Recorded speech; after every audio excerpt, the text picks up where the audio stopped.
दोस्तों, स्वागत है आप सभी का आपके favourite channel easy GST for you में। आज का जो हमारा डिस्कशन है वो एक इम्पोर्टेंट एस्पेक्ट पे है। कल मतलब 28 फरवरी 2022 ये लास्ट डेट थी to comply with the annual GST compliance provisions pertaining to the financial year 2021 और जिसमें हम लोग जीएसटीआर 9C का कंप्लायंस करते हैं। So there has been no extension as such granted by the government for complying with those annual return and reconciliation statement provisions.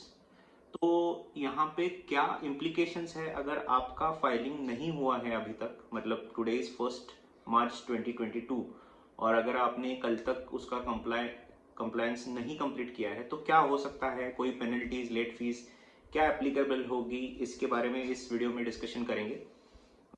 ये video में जो व्यूज है वो प्योरली मेरे इंटरप्रिटेशन के हिसाब से जो व्यूज है उसके बारे में बात कर रहा हूँ।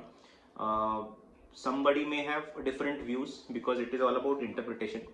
तो बेसिकली हम लोग जो GSTR 9 मतलब एनुअल रिटर्न की कंप्लायंस करते हैं, that is governed by section 44 of the CGST act 2017, जहाँ पे वर्डिंग है कि every registered person subject to certain exceptions shall furnish an annual return which may include a self-certified reconciliation statement.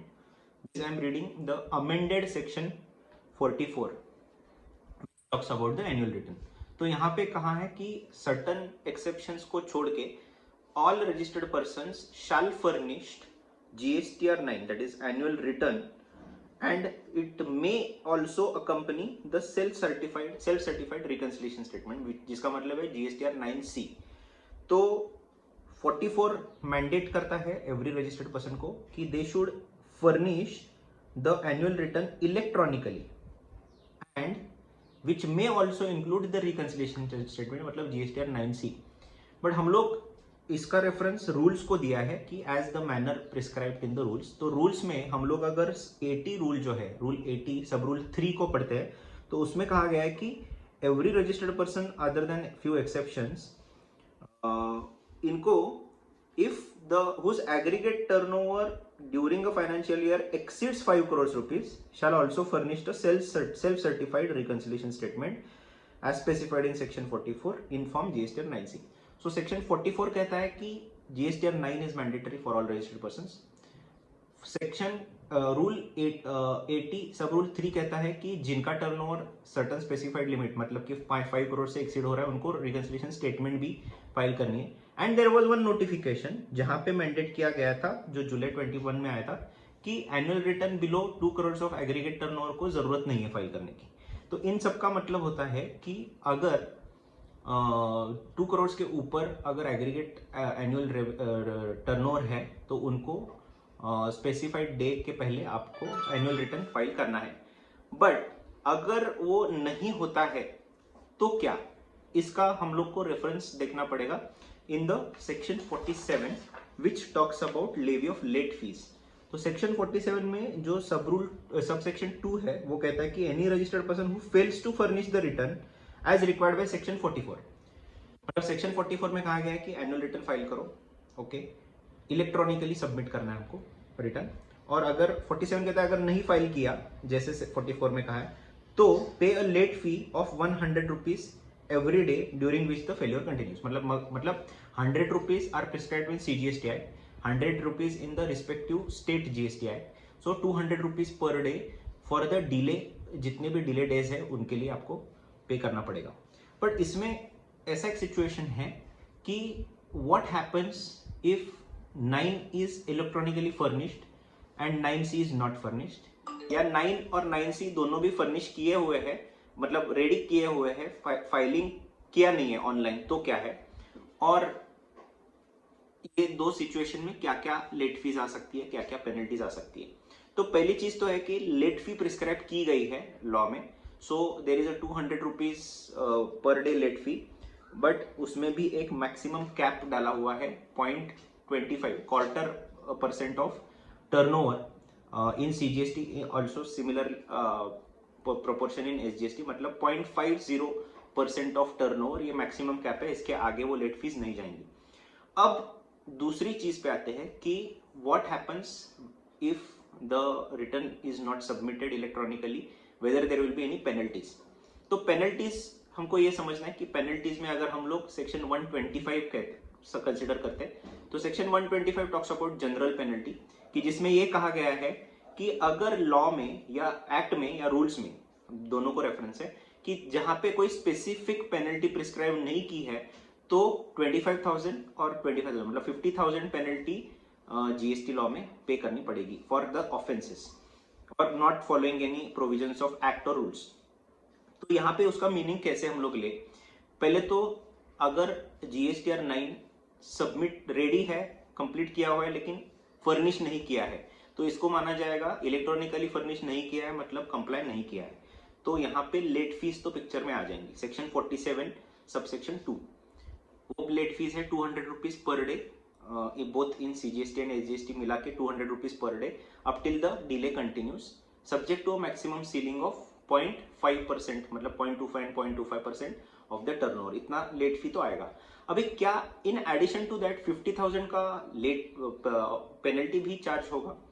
तो उसका answer दो तरीके से दिया जा सकता है। एक, जो सेक्शन 125 का अगर हम लोग वर्डिंग पढ़ते हैं तो उसमें कहा गया है कि if there is no specific penalty prescribed anywhere in the law, तो ही ये जनरल पेनल्टी एप्लीकेबल होगी, जो 25,000 ईच है।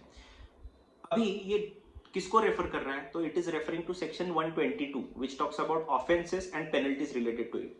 तो अगर जो 122 में जो लिस्ट दी गई है उसमें अगर ऑफेंस कवर्ड है और उसके लिए पेनल्टी प्रिस्क्राइब्ड है तो 125 की अलग से नहीं लगेगी, लेकिन अगर नहीं है तो 125 की लग सकती है। अभी क्या इसका रिलेशन हम लोग 47(2) को भी कंपेयर करें तो लॉजिकली करना नहीं चाहिए, अदरवाइज 47(1) के हिसाब से अगर लेट फी उधर रिटर्न के लिए जीएसटीआर 3B के लिए अगर लग रही है तो ऑफिसर्स हर एक को 25,000 हर एक रिटर्न को भी लगाएंगे।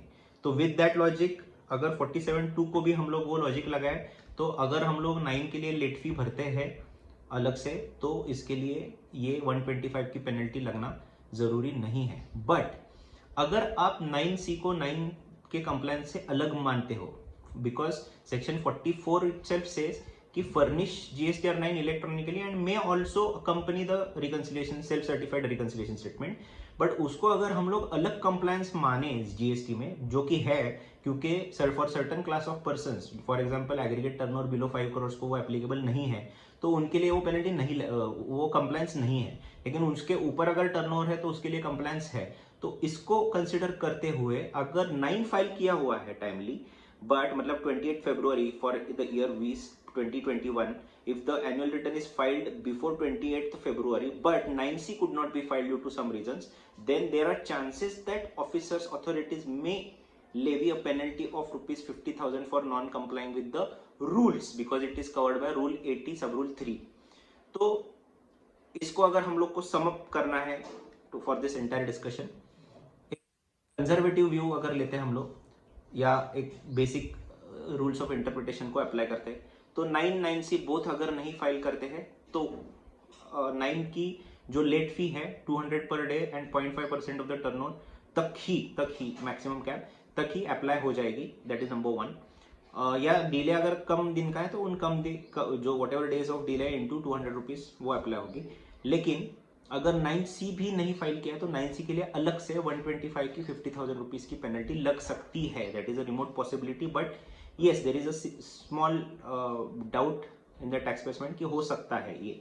दूसरा अगर है कि 9 फाइल किया है 9C फाइल नहीं किया है तो सिर्फ 9C की पेनल्टी अट्रैक्ट हो सकती है if we stretch the meaning of and interpretation of section 125 to include the non following of rule 83 वो एप्लीकेबल हो सकती है। अगर दोनों नहीं किया तो जैसे मैंने कहा वैसा हो सकता है, और दोनों कंप्लाई किया है तो there is no question of levying a penalty. So that was about the implication of not furnishing GSTR 9 and 9C or GSTR 9 or 9C within the due date that is specified in law for the year 2021. So that was it from my side. I hope there is a small amount of confusion in the interpretation, but I feel that I tried to clarify the issues related to the late fee and penalty in the GST Act pertaining to the late filing of annual compliance.